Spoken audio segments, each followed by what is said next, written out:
Once upon a time, a church existed in a restless town where the evenings were filled with prayers and appeals for help.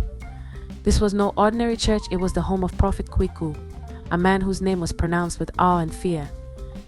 People flocked to his door from dawn till the stars shone, seeking for miracles, deliverance, and answers to the horrible realities that tormented their lives.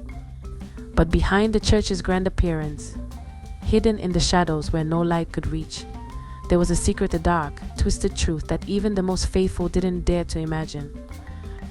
It was in that very darkness where Mansa met her fate, her final breath stolen in a place where the holy and the unholy merged. The prophet's sanctuary, once a place of hope, would soon become the scene of unspeakable terror, a place where the echoes of her death would stay long after her lifeless body vanished, leaving behind only whispers of the horror that unfolded in room 207. Prophet Kweku was a man who had mastered the art of deception. To the world he was a vessel of God, a channel through which divine power flowed freely. But beneath the deception was a man who had made a pact with forces far from holy. He had discovered a way to exchange the fortunes of his followers for his own gain, a ritual that required more than just prayer. His true altar was not the one before which his congregation knelt, but a room in a hidden corner of the city, room 207. Here, under the guise of spiritual deliverance, he took from those who sought his help, leaving them unaware of the price they paid. One night, as the town slept, Prophet Kweku stood at the window of his luxurious office, gazing out at the dark streets below. His mind was restless, plagued by thoughts of his growing empire. He had amassed wealth beyond imagination, power that made even politicians bow before him. But tonight something else occupied his thoughts. A woman, not just any woman, but Mansa's young, vibrant soul who had recently joined his congregation. Her beauty was striking, yes, but it was something more than that. There was an energy about her, an aura that he had never encountered before. It intrigued him, and it frightened him. Mansa had come to the church just like many others, seeking direction in life. She was ambitious, with dreams that reached far beyond the dusty roads of her hometown. She had heard of Prophet Kweku's miracles and believed that through him, she could unlock her true potential. What she didn't know was that her arrival had set off a chain of events that would lead to a horror beyond her wildest nightmares. Prophet Kweku had noticed her the very first time she attended his service. As he preached, his eyes had swept across the room, landing on her with an intensity that made her shiver. He knew in that moment that she was special. He could feel the power within her, a power that could elevate him to heights beyond his wildest dreams. But to do that, he would need to bring her to room 207. The next day, Prophet Kweku summoned Mansa to his office under the pretext of wanting to pray for her. She was flattered, excited even, by the personal attention from the prophet. When she arrived, he greeted her with a smile that didn't quite reach his eyes. They exchanged pleasantries, and after a brief conversation, he invited her to join him for a more private prayer session at the inner part of the room, explaining that he needed a quiet place where they wouldn't be disturbed. Mansa, naive and trusting, agreed without hesitation. That evening, as they arrived at the hotel, Mansa felt a strange sense of unease. There was something about the way Prophet Kweku carried himself that felt different. His usual calm demeanor was replaced by a certain nervousness, as though he was wrestling with something deep within him. But she pushed the feeling aside, attributing it to her own anxiety. After all, she was about to receive a personal blessing from the most powerful man of God she had ever known. They entered room 207, and the door closed behind them with a soft click. The room was dimly lit, with candles shining on a small table in the corner. The atmosphere was heavy, almost suffocating. Mansa sat on the edge of the bed, her heart racing as Prophet Kweku began to speak in a low, hypnotic voice. He took her hands in his, and for a moment, she felt a strange warmth spread through her body. But as his grip tightened, the warmth turned to coldness, a chilling sensation that crept up her spine and settled deep in her bones. Prophet Kweku began to chant, his words a mixture of prayer and something else, something darker, something ancient. Mansa tried to pull her hands away, but his grip was rock solid. Panic began to rise within her as she realized that something was terribly wrong. The candles shone wildly, casting creepy shadows on the walls, and the air grew thick with a stench that made her gag. Suddenly, the room was plunged into darkness. The candles went out, and the only sound was from the prophet's voice. Mansa's heart pounded in her chest as she struggled to break free, but it was as though her body was paralyzed. She could feel something being pulled from within her, something vital, something that felt like her very essence. Then suddenly the darkness was lifted. The candles came back to life, and Prophet Kwiku released her hands. He was breathing heavily, his face slick with sweat, but there was a triumphant gleam in his eyes. Mansa, on the other hand, felt like a shell of herself. She was weak, disoriented, and a deep sense of dread settled over her as she realized that something had been taken from her, something she would never get back. Prophet Kwiku quickly composed himself, his usual calm demeanor returning as he smiled at her. "It is done," he said softly, his voice dripping with false compassion. "You are now blessed, my child." Mansa nodded weakly, her mind too clouded to process what had just happened. She allowed him to lead her out of the room, her steps unsteady as they made their way back to the church. But even as they walked, she couldn't shake the feeling that something was terribly, terribly wrong. That night, Mansa couldn't sleep. She tossed and turned in her bed, her mind racing with thoughts she couldn't quite grasp.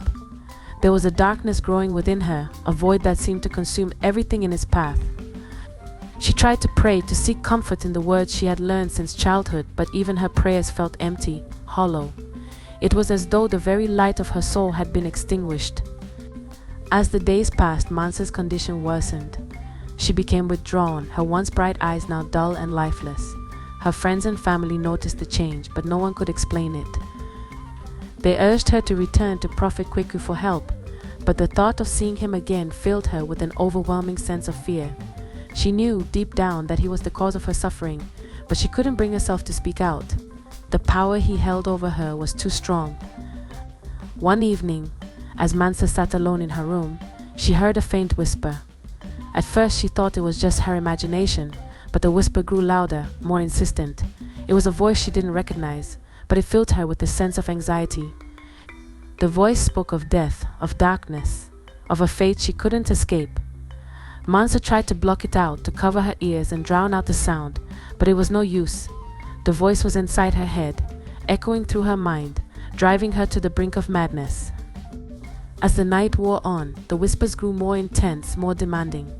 Mansa felt an overwhelming urge to leave her room, to go somewhere, anywhere, but she didn't know where. Her body moved on its own, as though controlled by some unseen force. She stumbled through the darkened streets, her mind a blur of fear and confusion, until she found herself standing outside the church. The doors were open, a faint light spilling out into the night. Mansa hesitated for a moment, her heart pounding in her chest, before she stepped inside. The church was empty, silent except for the soft hum of the air conditioning. But as she walked down the aisle, she felt a presence, something dark and malevolent, watching her from the shadows. She reached the altar and collapsed to her knees, tears streaming down her face as she begged for mercy, for deliverance from the torment that consumed her. But there was no answer, only the cold, empty silence that filled the room. And then she saw him, Prophet Kwiku, standing in the doorway, his eyes glowing with an unnatural light. He walked towards her, his steps slow and deliberate, and as he approached, Mansa felt a wave of terror wash over her. She knew that he was the source of her suffering, the reason for the darkness that had taken hold of her soul, but she was powerless to stop him. He reached out a hand, and as his fingers touched her forehead, Mansa felt pain, a burning sensation that spread through her entire body. She screamed, but no sound came out, her voice lost in the void. The pain intensified, and she felt herself slipping away, her consciousness fading as the darkness consumed her. The last thing she saw was Prophet Kwiku's face, twisted into an unnatural smile before everything went black. When Mansa awoke, she was in a place of darkness, an endless void. She tried to move, but her body felt light, almost insubstantial. It took her a moment to realize that she was no longer bound by flesh, she was a ghost. Her hurt ripped off for a sacrifice that will continue destroying and tormenting lives. She looked down at her transparent form, her heart aching with the knowledge of her death. the realization hit her with a crushing weight. She had been betrayed, sacrificed for the prophet's gain. It was at this point she realized. Her anger fueled her newfound existence. She searched for the one responsible for her suffering, driven by an insatiable need for vengeance. It wasn't long before she found him. Prophet Kweku, now alone in his luxurious home, had begun to feel the first hints of unease. The torment he had inflicted on Mansa was beginning to circle back to him in ways he hadn't anticipated. As the days passed, Prophet Kweku's nights were plagued by nightmares. He would wake in the dead of night, drenched in sweat, his heart racing with the echo of Mansa's silent screams. The whispers of her ghost filled his ears, an ever-present reminder of the life he had taken. His once confident demeanor began to crumble as he was haunted by the image of Mansa's anguished face, always just out of reach but never far from his mind. The haunting reached its peak when Prophet Kweku began to see Mansa's ghost in his waking hours. She would appear at the edge of his vision, flickering in and out of sight. He would turn, expecting to catch a glimpse of her, only to find an empty room. The shadows in his office seemed to dance with her presence, and the room's air grew cold whenever he was alone. Driven to desperation, Prophet Kweku sought solace in confession. His growing paranoia and guilt drove him to the brink of madness. In a moment of clarity, he made his way to the police station, his eyes wide with fear, his hands trembling. He reported himself for the murder of Mansa, claiming that he had been compelled by a dark force to commit the crime. The authorities were skeptical, but Kweku's detailed account of the events and the overwhelming evidence against him led to his arrest. His trial was a media sensation, drawing the attention of a town eager for justice. As Kweku sat in the courtroom, the presence of Mansa's ghost seemed to hover over him, a constant reminder of his sins. He could feel her icy breath on the back of his neck and hear her whispers of condemnation in his ears. Despite his imprisonment, Mansa's torment did not end. Her ghost continued to haunt him, following him into his cell. She was relentless, manifesting as a chilling presence that prevented him from finding rest. Every time he tried to sleep, he would be awakened by the feeling of her icy touch or the echo of her voice. Even as Kweku's trial concluded, and he was sentenced to life in prison, Mansa's ghost remained a constant tormentor. His attempts to plead for forgiveness, to find some form of redemption, were met with her unyielding presence. She was his shadow, a haunting reminder of the life he had taken and the suffering he had caused. In his final days, Prophet Kweku's once powerful persona had faded into that of a broken man, a prisoner not only of the law but of the spectre that had claimed his soul. His cries for release from Mansa's relentless hauntings became a plea to the void, a desperate grasp for mercy that would never come. In the end, Mansa's vengeance was complete, her spirit forever entwined with the man who had wronged her, ensuring that he would never escape the consequences of his actions.